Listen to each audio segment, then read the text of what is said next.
তো ওই কিয়ামতের এটা হলো চূড়ান্ত কিয়ামত। তার আগে প্রত্যেকের উপর একটা কিয়ামত হবে, তোমার মৌত, তোমার মৌত, তোমার মৌত। ও মুসলমান, তো এর থাকো, এক একটা কিয়ামতের জন্য অপেক্ষা করতে থাকো। মনে করো না কিয়ামত ওই সময় হবে, মরার মধ্যেই তুমি কিয়ামত দেখে ফেলবে। বিশালতার যখন চূড়ান্ত পর্যায়ে পৌঁছে যায়, এটাকে বলা হয় আরবিতে আযীম। এটার পরে আর কিছু নাই। গোটা পৃথিবীর জন্য আমার রাসূলের চরিত্রের উপর কোনো চরিত্র নাই। আল্লাহু আকবার বলি, আল্লাহু আকবার। মা আয়েশা সিদ্দিকা রাদিয়াল্লাহু তাআলা আনহাকে বলা হলো, রাসূল পাক সাল্লাল্লাহু আলাইহি ওয়াসাল্লামের জীবন সম্পর্কে জিজ্ঞাসা করা হলো যে রাসূলের জীবনটা কি, what is the life of Muhammad সাল্লাল্লাহু আলাইহি ওয়াসাল্লাম, রাসূলের জীবন কি? মা আয়েশা সিদ্দিকা রাদিয়াল্লাহু তাআলা আনহা কি সুন্দর করে উত্তর দিলেন, আফালা তাকরাউল কুরআন, তোমরা কি কোরআন পড়ো নাই? কোরআনটা হলো টেক্সট, কোরআনটা হলো লিখিত, কোরআন হলো বলা, আর রাসূলের জীবন হলো করা।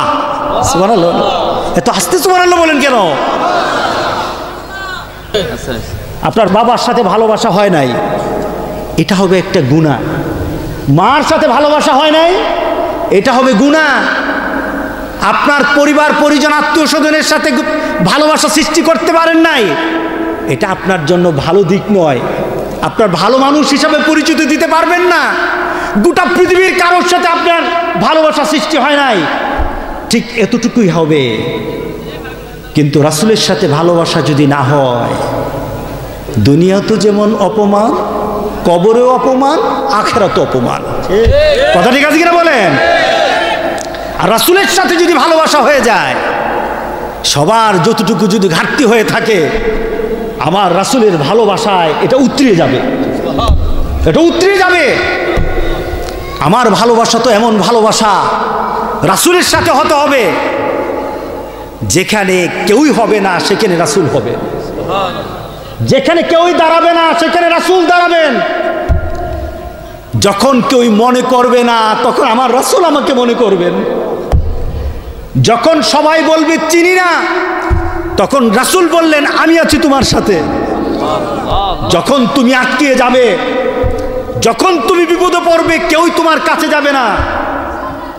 তুমি কি জানো, তুমি যখন বিপদে পড়ে যাবা, তোমার বাবাও কাছে যাবে না, তোমার মাও কাছে যাবে না, তোমার নেতা নেত্রী তোমার কাছে যাবে না, তোমার কোনো হুজুর তোমার কাছে যাবে না।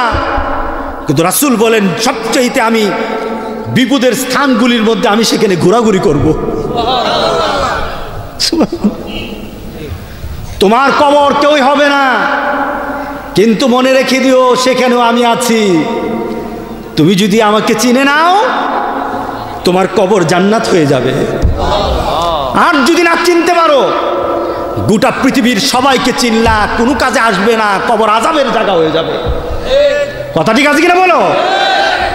সুতরাং রাসূলের সাথে ভালোবাসা সৃষ্টি করতে রাজি আছে কিনা বলেন? আল্লাহু আকবার, আল্লাহু আকবার। এক সাহাবী হযরত আনাস বলেন, রাসূল পাক সাল্লাল্লাহু আলাইহি সাল্লাম রাসূলকে জিজ্ঞাসা, আনাস বলেন এক রাসূলকে জিজ্ঞাসা করা হলো মাতাসা, কিয়ামত কখন হবে? রাসূলকে প্রশ্ন করা হলো কিয়ামত কখন হবে? রাসূল পাক সাল্লাল্লাহু আলাইহি সাল্লাম বললেন, তুমি কি কিয়ামতের জন্য প্রস্তুত আছো? তুমি কি কিয়ামতের জন্য প্রস্তুত? বলেন তো কিয়ামত কয়টা? কিয়ামত কয়টা? চারটা কিয়ামত। শুধু একটা কিয়ামতের কথা বলবো, আরেকবার চারটা কিয়ামতের পরিচয় দেব। একটা কিয়ামত হলো যখন কেউ মারা যায়, মান মাতা ফাকাদ কামাত কিয়ামাতাহু।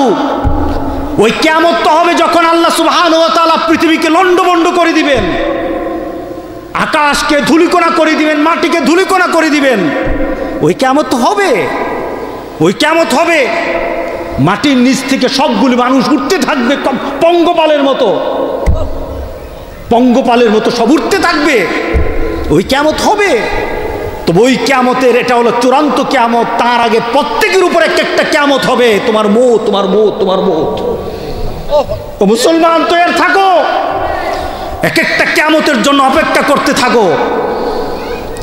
মনে করো না কিয়ামত ওই সময় হবে, মরার আগে, মরার মধ্যেই তুমি কিয়ামত দেখে ফেলবে।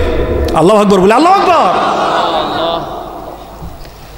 ইমাম গাজ্জালী রাহমাতুল্লাহ আলাইহি উনি সুন্দর করে বলেন, যা কবরের আযাবের কথা বলা হয়, কবরের কষ্টের কথা বলা হয়, এটা তো বেশি কিছু দরকার নাই। একটা মানুষের জীবনে অর্জিত তার সম্পদ, অর্জিত তার ক্ষমতা, অর্জিত তার দুনিয়ার শান শৌকত যখন তার চোখের সামনে অন্য ব্যবহার করা আরম্ভ করবে, কি বলেন, আপনার গরু অন্যের বাড়িতে চলে গেলে কেমন লাগে? কেমন লাগে বলেন না?